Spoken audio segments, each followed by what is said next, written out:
Prabu Siliwangi selain raja yang berhasil dalam kepemimpinan yang mensejahterakan rakyat Pajajaran, beliau juga seorang raja yang dikenal sakti mandraguna tiada tanding.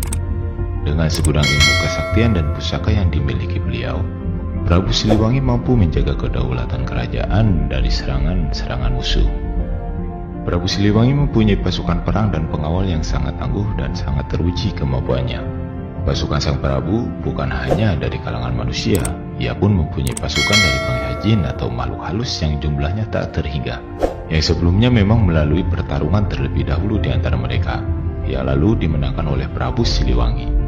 Dan mereka, para bangsa jin pun tunduk, lalu mengabdi menjadi pasukan perang dan bentengnya Sang Prabu. Pengawal Prabu Siliwangi adalah sepasang lodaya atau harimau jejadian. Mereka menjadi pengawal setia Sang Prabu Siliwangi.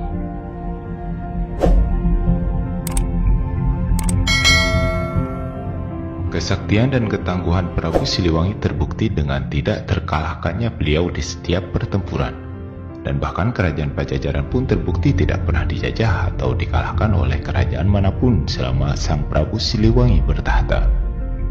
Yang tentunya karena kecerdasan, kebijaksanaan, dan kesaktian Prabu Siliwangi.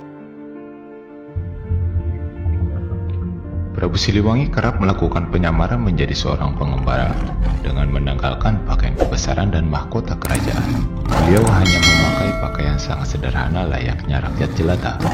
Penyamaran itu beliau lakukan dengan tujuan untuk melihat dan mengawasi langsung situasi keamanan wilayah dan melihat keadaan rakyat secara langsung. Di dalam penyamaran itu, tak sedikit Prabu Siliwangi mengalami pertempuran.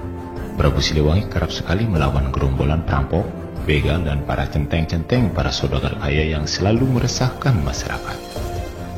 Dengan kesaktian Sang Prabu, para gerombolan perampok bersenjata tajam dan sangat kejam itu kalah tak berdaya melawan Prabu Siliwangi yang tanpa menggunakan senjata atau tangan kosong. Banyak beredar kisah tentang kehancuran atau kekalahan kerajaan Pajajaran oleh pasukan Cirebon dan Banten yang dibantu pasukan dari kerajaan Demak pada masa kekuasaan Prabu Siliwangi, dan juga kisah kalahnya Prabu Siliwangi dalam pertarungan dengan putra beliau yaitu Kian Santang.